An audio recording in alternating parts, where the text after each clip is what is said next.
¿Llegará un día en que el mejor ajedrecista del mundo sea, con claridad absoluta, uno de estos objetos de silicio? Mientras se termina de aclarar la respuesta a esa pregunta, las computadoras prestan un gran servicio al ajedrez, porque han revolucionado el entrenamiento de los jugadores, permiten que un aficionado tenga un rival disponible en su casa las 24 horas del día, e incluso se puede jugar una partida por internet y de paso hacer amigos con gente que esté en las antípodas. Pero también hay alguno que no quiere ver un jugador de silicio ni en pintura. La máquina no va a ser inteligente, no es inteligente en el sentido puro de decir, toma una decisión por su cuenta y a partir de ahí pues razona y busca soluciones, todavía, de momento, ¿no? Pero lo que sí hace es, coge unas reglas que tiene programadas y entonces a partir de ahí pues saca unas conclusiones. En ese sentido, sí se puede programar la intuición humana, como siempre con las limitaciones de la herramienta que se use para programar y con las limitaciones de los razonamientos que se puedan programar, ¿no? Podría ser peligroso para el ajedrez, en el sentido de que la gente perdiera el interés. Pero no creo que sea así. La gente está empezando a aprender a vivir con los ordenadores y a utilizarlos en su propio beneficio, en lugar de tenerles miedo. Eso es lo que está ocurriendo. No creo que existan estadísticas, pero el ajedrez está empezando a ser más popular ahora que en cualquier otro momento. Creo que hay un aumento continuado de la popularidad del ajedrez en todo el mundo. Todavía hay futuro para este juego.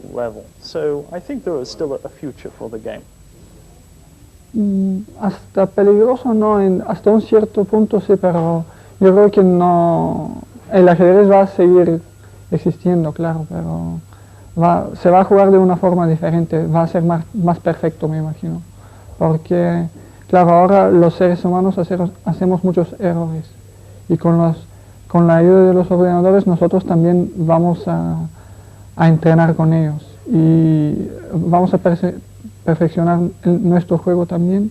First of all, I already said it in many interviews also in Hungary that I cannot handle a computer, but if I could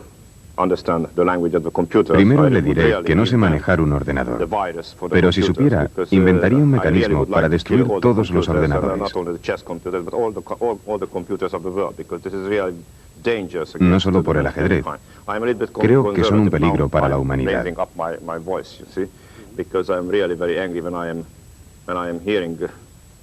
Estoy levantando la voz porque me enfada mucho cuando alguien alaba los ordenadores. Ya sé que usted no.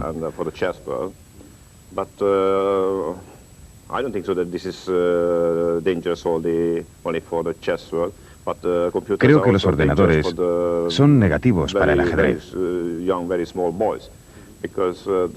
Y también para los niños, porque saben manejar un ordenador cuando no saben quién era Shakespeare, o lo olvidan, solo saben apretar botones. ¿Quién necesita un ordenador?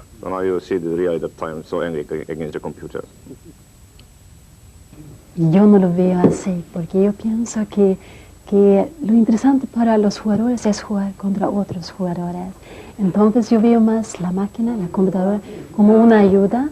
Y si la máquina un día es mejor que el hombre, que yo pienso que es muy normal, porque tiene todas las ventajas, yo creo que no pasa nada.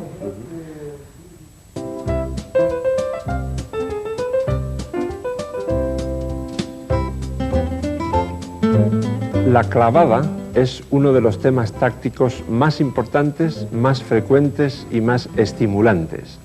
Hay cantidad de partidas en la historia del ajedrez bellísimas que se han decidido por el aprovechamiento magistral de una clavada, de ese tema táctico. Claro que no todas las clavadas son mortales de necesidad, algunas tienen solución. Imagínense, por ejemplo, que alguno de ustedes le atan en la orilla del mar, en una playa, cuando la marea está baja, justo al lado de la orilla, le atan a una estaca clavada en la arena. Entonces, si usted es capaz de desatarse antes de que suba la marea, no habrá pasado de un susto, de lo contrario tiene un problema bastante serio. En esta posición, las blancas están amenazando algo muy concreto, aprovechando precisamente que este caballo está clavado por el alfil de B4. Como está el rey detrás, el caballo no se puede mover, sería ilegal. Y lo que amenazan las blancas es, aprovechando que ese caballo estaba defendiendo el alfil, pero está clavado al mismo tiempo, se amenaza sencillamente torre por alfil. Por lo tanto, en esta partida, las negras retiraron su alfil a C6. ¿Qué se puede hacer ahora con las blancas? Al analizar, lo que vemos es que esta dama está sobrecargada. Por una parte está defendiendo al caballo y por otra también está defendiendo el jaque de la torre en D8, que sería francamente molesto. Y al mismo tiempo vemos que si atrajésemos a la dama a esta casilla, por ejemplo, cambiándola por la nuestra, entonces, como el alfil seguiría manteniendo la acción de clavada en esa diagonal, la dama quedaría inutilizada para proteger ese jaque. Y en realidad ya hemos encontrado la solución.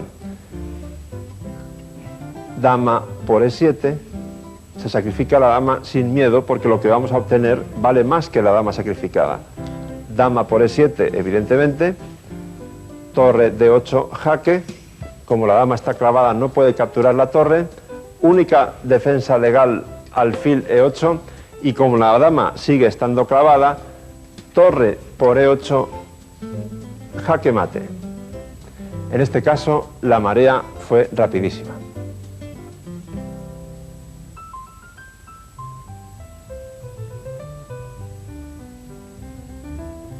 El orden de los factores no altera el producto. Muchos de ustedes acordarán de esa norma que estudiaron en matemáticas, pero en ajedrez eso casi nunca vale. De hecho, el orden de las jugadas es muy importante y suele cambiar decisivamente el resultado con frecuencia. Por ejemplo, en este caso, cabe la posibilidad de que este caballo salte a G6, dando un jaque doble a la dama y al rey, con la idea de abrir las columnas H y también el punto G8 con la diagonal correspondiente apoyada por el alfil para atacar al rey con las piezas blancas. Sin embargo, eso no funciona. Ustedes, si quieren, pueden congelar ahora mismo la imagen, parar el vídeo y comprobar en sus casas que después de caballo G6 jaque, F por G6, dama G8 jaque, rey E7, dama F7 jaque, rey D8, el ataque blanco no funciona. Así que hay que ver si cambiando el orden de los factores conseguimos alterar el producto. De hecho, también sabemos que en este tipo de posiciones una torre en la octava fila apoyada por una pieza suele dar mate. Y nosotros podemos atraer al rey a esta casilla sacrificando la dama, porque en ese caso este peón quedaría clavado por el alfil. Y ahí está la solución. Hay que sacrificar la dama porque si rey por G8, la elegantísima jugada caballo G6, que no es jaque, pero sí ataca a la dama y además apoya el mate en H8, es absolutamente decisiva. Ahora bien, volvamos un poco atrás. Después de dama G8 jaque, las negras no están obligadas a tomar la dama, pueden jugar rey E7. Pero entonces la solución viene por sí sola y verán ustedes que es muy distinta a la variante que habíamos visto al principio, que no funcionaba. Porque después de dama por F7 jaque, rey D8, ahora el caballo, que antes ya había dejado de existir, salta a G6 con una fuerza enorme. Entre otras cosas, ataca a la dama y además abre la columna H para la torre. Esa dama debe moverse, supongamos, porque además creo que es la mejor jugada, que viene a B2 atacando la torre. Pero entonces vienen los fuegos artificiales que tenían preparado las blancas. Sigue torre D1 jaque, hay que taparse, supongamos alfil de 7, con caballo de 7 la solución prácticamente no varía, y ahora viene el golpe final. Dama por E8 jaque. Si rey C7, simplemente cuenten las piezas y verán que las blancas tienen una decisiva ventaja de material. Podría seguir, por ejemplo, dama E7 y el ataque continúa, las negras estarían perdidas. Y todavía peor es jugar rey por E8, porque entonces, como hemos anunciado, torre H8 es jaque mate. Una vez más, la clavada ha sido mortal de necesidad.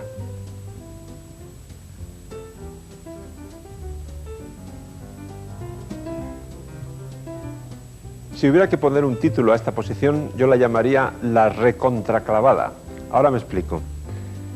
Las negras tienen un ataque bastante fuerte, es fácil verlo contra este rey. Tanto la torre de C7 como el alfil de A6 como la dama en A2 están coordinadas para atacar. Y de hecho hay una amenaza muy concreta.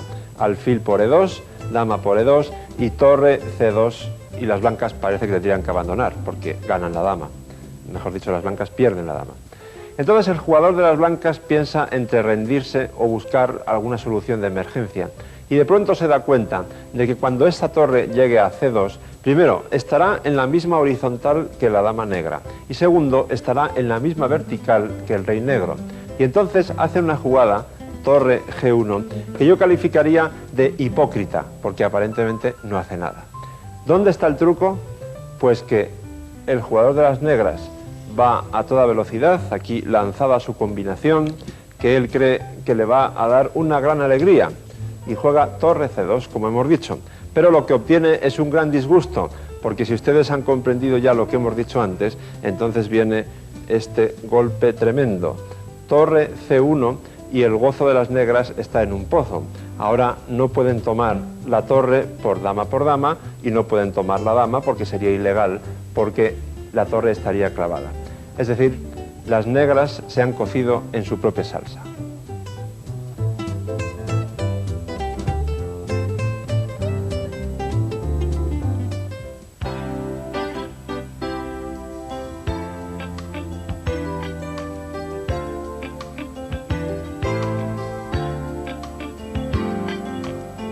Tigran Petrosian, soviético, muchos apreciaron su gran aportación cuando ya había muerto. Campeón desde 1963 a 1969, fue un maestro de maestros en el juego posicional y demostró que esperar también puede ser una buena táctica.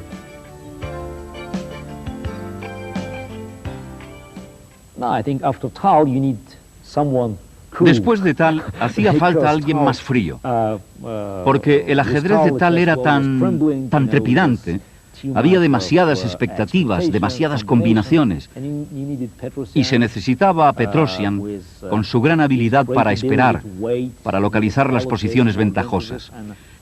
Creo que Petrosian era la continuación lógica después de Tal, como para completar así el cuadro, para preparar los cimientos para los futuros campeones que serían más universales que todos los anteriores. Petrosian tenía un alto grado de comprensión del ajedrez posicional, como pocos. Solamente Karpov puede competir con él en ese aspecto. Tal vez no fue tan popular como campeón mundial, pero realmente destaca en cuanto a su comprensión del ajedrez. Petrosian tenía un estilo muy extraño, muy parecido a Smyslov, pero concentraba en juego profiláctico, es decir, quitar los planes o parar los planes del oponente antes de que él da cuenta que tiene esta idea. Entonces, pero el problema con su juego es que resultaba en muchas tablas y para él cada derrota le quitó la posibilidad de ganar un torneo, por ejemplo, porque ganó muy pocas partidas. Entonces el problema es que no podía perder. Pero sin embargo guardó su título por 6 años y ganó a Spassky en 76, lo que realmente era un éxito tremendo, porque en este momento Spassky era muy fuerte. Pero ganó este encuentro y jugó unas partidas preciosas, pero para mí es muy difícil entender el juego de Petrosian. Puedo comprender los demás, pero Petrosian es muy difícil entender lo que hizo.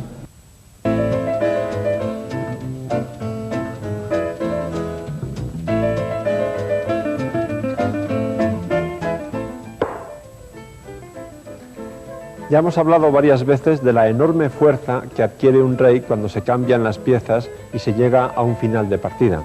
Explicar todos los detalles de esa idea estratégica en solo unos minutos es absolutamente imposible, pero he elegido un ejemplo que me parece tremendamente instructivo para ilustrar la idea de el rey como pieza de combate.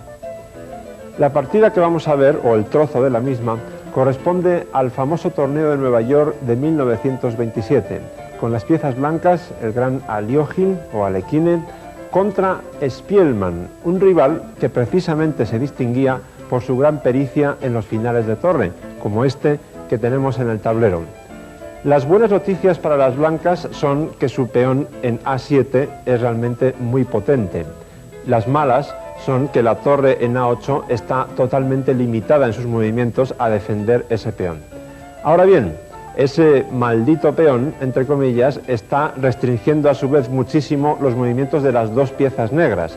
La torre no puede moverse de esta casilla en la octava fila, salvo que dé jaque, por supuesto, porque entonces la torre blanca se mueve a cualquier casilla de su octava fila y a continuación corona.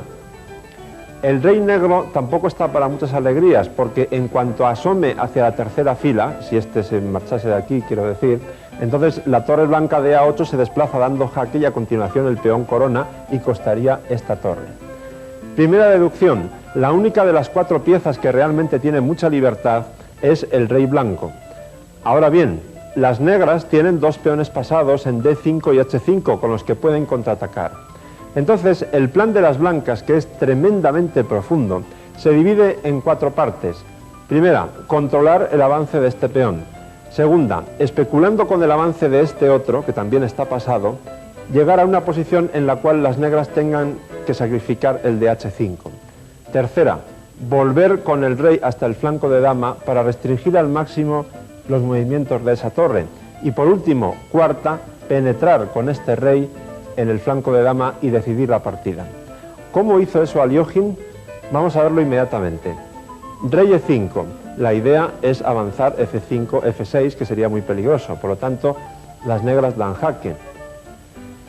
Rey D4, torre D1 jaque, rey C3, torre A1, siempre hay que controlar aquel peón para que no se escape. Y ahora F5, cuidado porque la jugada no es inofensiva, se amenaza F6 y el rey negro ya no podría parar este peón y la torre tampoco, por las razones que ya hemos expuesto. Por lo tanto, única jugada rey E7, manteniéndose en la segunda fila para no recibir jaques, pero controlando al mismo tiempo a ese peón. Y entonces el rey vuelve a la carga. Rey D4, H4, las negras potencian su peón, rey E5 y primer disgusto para las negras. Ahora no vale seguir con el avance de este peón, porque contra H3 seguiría torre H8, torre por A7, torre por H4, y aquella torre que ha quedado en A7 sería una especie de peón gordo, estaría completamente pasiva. Y entonces la acción combinada del rey, el peón y la torre blanca que quedaría en esta casilla serían totalmente decisivas contra el rey negro desamparado. O bien aquella torre tendría que volver a las columnas abiertas, pero entonces caerían los peones de C7 y de C6 con efectos igualmente decisivos. Por lo tanto, la única defensa que queda para las negras, para evitar que este peón corone, es seguir dando jaques. Entonces el rey blanco se acerca a esa parte del plan que consistía en comer este peón. Primera parte conseguida. Las negras siempre tienen que acabar volviendo a evitar la coronación de aquel peón de A7.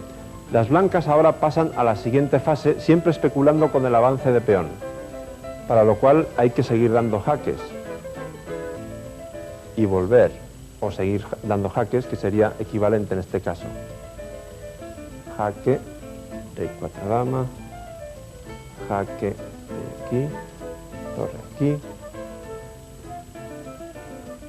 rey B2, pasando a la tercera fase del plan, restringir al máximo los movimientos de la torre y del rey negros. Torre A6, B4, rey F7, rey B3, torre A1, las negras no tienen mucho donde elegir, y ahora F6, las negras no pueden tomar el peón porque sigue torre F8 jaque seguido de la coronación. Y por lo tanto ahora el rey queda totalmente inmovilizado. Solamente queda mover la torre y ahora pasamos a la última fase del plan. B5, hay que tomar. Rey B4 y la posición es completamente desesperada para las negras que pueden abandonar tranquilamente. Porque Si no defienden ese peón, continuamos con rey por b5, la torre se va, rey c6 y el rey penetra decisivamente. Y si optan por defender ese peón, entonces el famoso truco en este tipo de posiciones, cuando la séptima fila queda completamente despejada, la torre sale lo más lejos posible y no se puede o no vale tomar el peón de a7 por torre h7 jaque, ganando la torre. Espero haber demostrado, o mejor dicho, Aliógin demostró en esta partida que su rey era mucho más potente que la torre de Spielmann.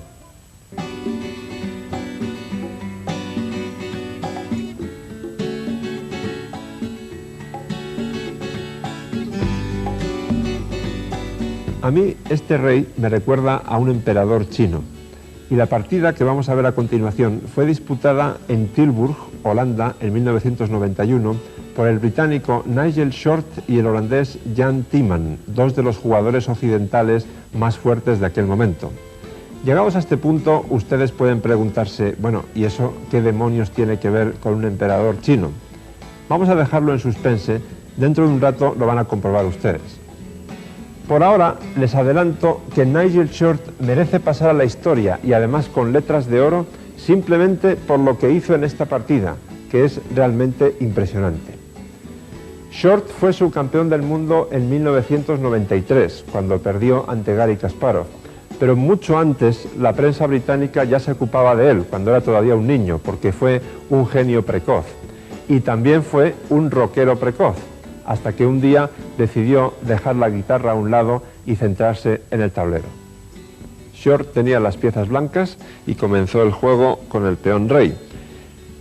Y Timman optó por la defensa Aliógin, cuya principal filosofía es provocar el avance de los peones centrales blancos, permitir que las blancas ocupen el centro para después atacar a esos peones.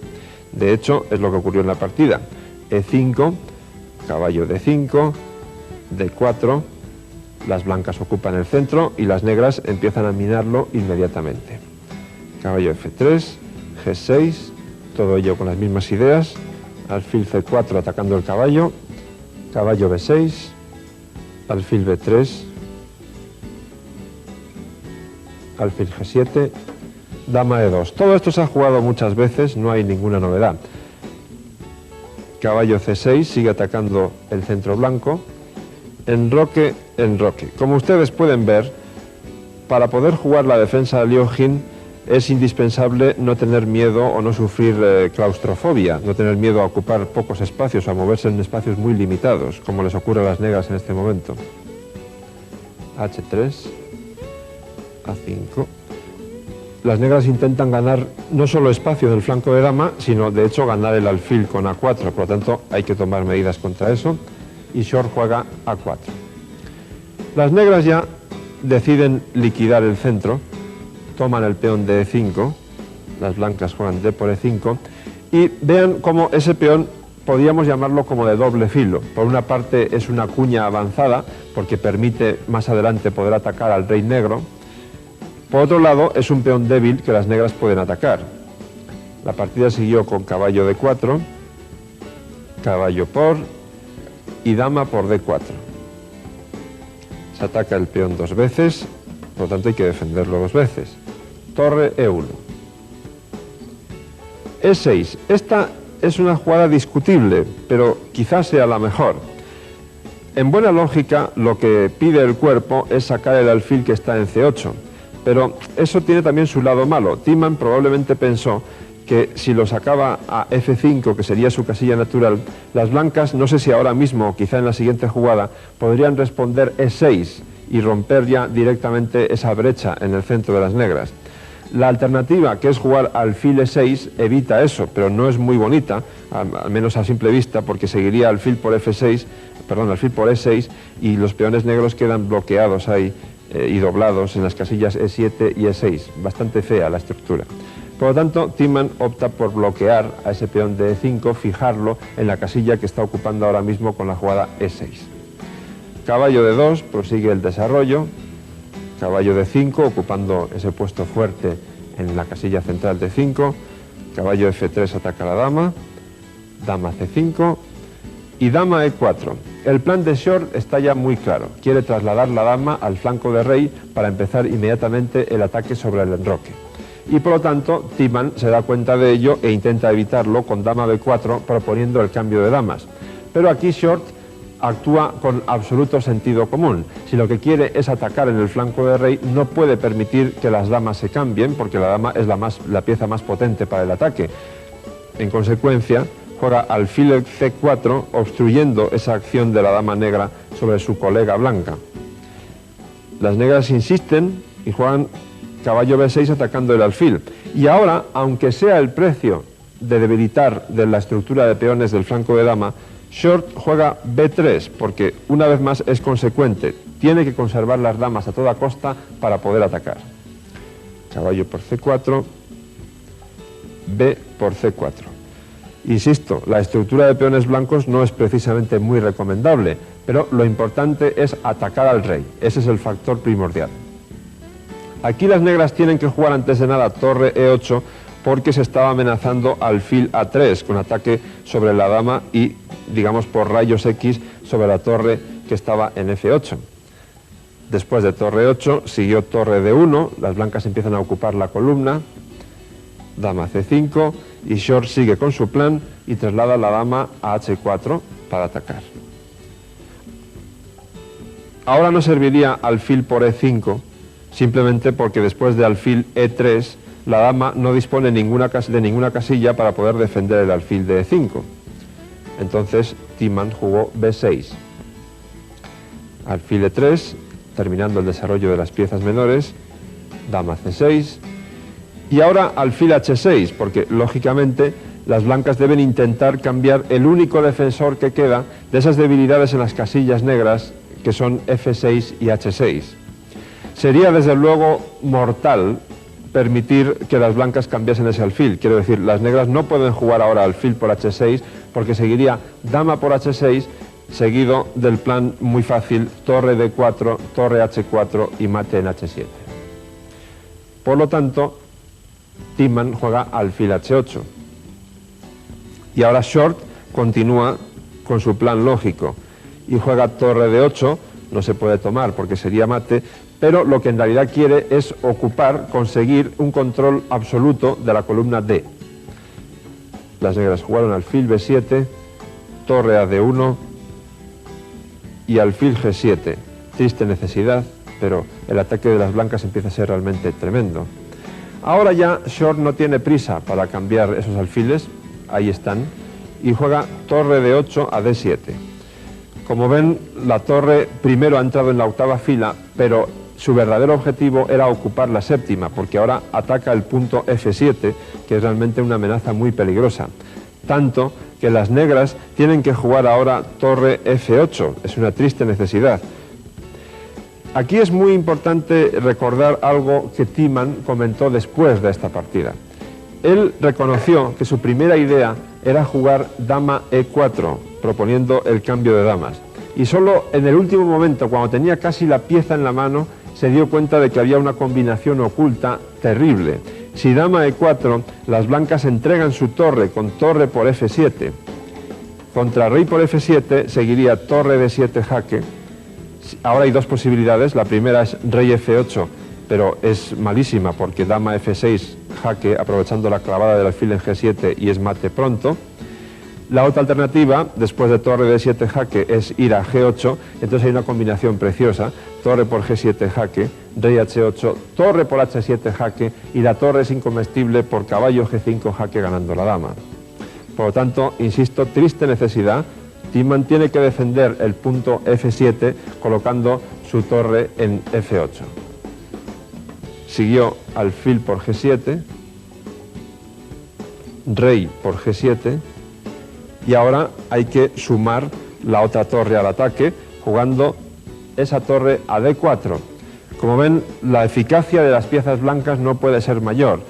Una torre ocupa la séptima fila, ataca sobre f7, y la otra en d4 se dispone a sumarse a la dama para atacar al rey por el flanco.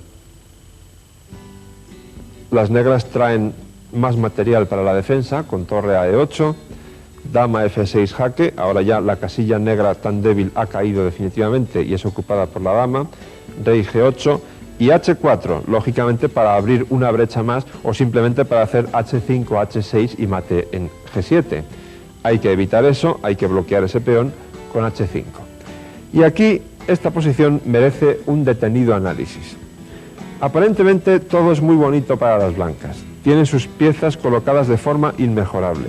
Las negras están prácticamente atadas, porque esta batería que forman el alfil de B7 y la dama en C6 es esencial que se mantenga en la gran diagonal blanca para amenazar un eventual mate en G2 si se quita el caballo, pero sobre todo, esto es quizá lo más importante, porque si esa batería no estuviera formada así, la victoria de las blancas, el plan para ganar sería muy sencillo. Bastaría jugar G4 para terminar de abrir el flanco de rey y dar mate al rey fácilmente. Pero ahora G4 es inviable por dama por F3. Es decir, la dama y el alfil están atadas ahí. Y también, además, la dama tiene que defender el punto C7, porque si no, las blancas podrían jugar torre por C7 y luego doblar las torres en la séptima fila, poner las dos torres en la séptima fila, que también originaría un ataque mortal de necesidad. ¿Qué decir de las torres negras? También están atadas a esa defensa, sobre todo del punto E7. El rey negro no puede hacer gran cosa, los peones están bloqueados. Muy bien, las negras están realmente paralizadas. Pero, ¿cómo se gana con las blancas? Porque resulta que están tan bien colocadas las piezas blancas que aparentemente es imposible mejorarlas. Aquí viene la idea genial de Nigel Short, una idea que pasa a la historia porque rompe uno de los principios más sagrados del ajedrez, que dice que el rey solo puede mostrarse activo, solo puede salir al centro del tablero en un final de partida, cuando hay pocas piezas y sobre todo cuando se han cambiado las damas. Resulta que en esta posición las damas están en el tablero, además hay dos torres por bando, una pieza y 7 peones. ¿Por qué a Short se le ocurre la genial idea de empezar una excursión con su rey que recuerda a la larga marcha de Mao Zedong en China, a lo largo del inmenso territorio chino? Es una cuestión de imaginación. Fíjense en el tablero e imaginen, den rienda suelta a su creatividad, imaginen qué pasaría si de repente el rey blanco volase por encima del tablero y se colocara en H6. El mate en G7 sería imparable, ¿no?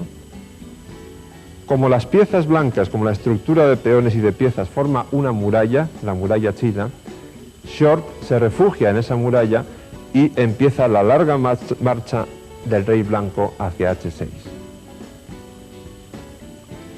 Y aquí, una vez más, hay una variante crucial que conviene aclarar, porque si no ustedes se preguntarán por qué las negras no la hicieron. Tiemann jugó torre C8. La jugada que se va de las manos es alfil C8 atacando la torre.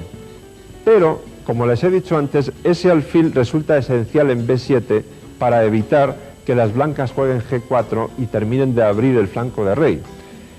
Ustedes dirán, bueno, pero es que ahora ataca la torre. No importa, esa torre vale mucho menos que dar mate al rey negro. Si alfil C8, Short hubiera jugado G4.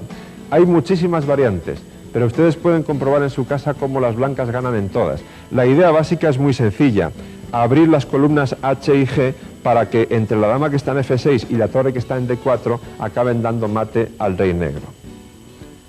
Por lo tanto, Tiemann vio todo eso y aceptó la realidad a pesar de lo triste que era y jugó torre C8.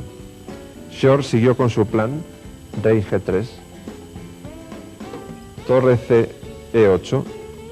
Como ven, las negras en realidad no tienen gran cosa que hacer salvo esperar. Rey F4, ahora ante la desesperación se da cuenta de que el mate es prácticamente inevitable y recurre a alfil C8. Rey G5, Tiemann no hace ningún caso y aquí tuvo que abandonar, porque si rey H7, lógicamente seguiría torre por F7 y el rey termina entrando en H6 y es mate. Como han podido comprobar, el genial rockero Nigel Short tiene todos los méritos para entrar en la historia por esa larga marcha que recuerda a la de Mao.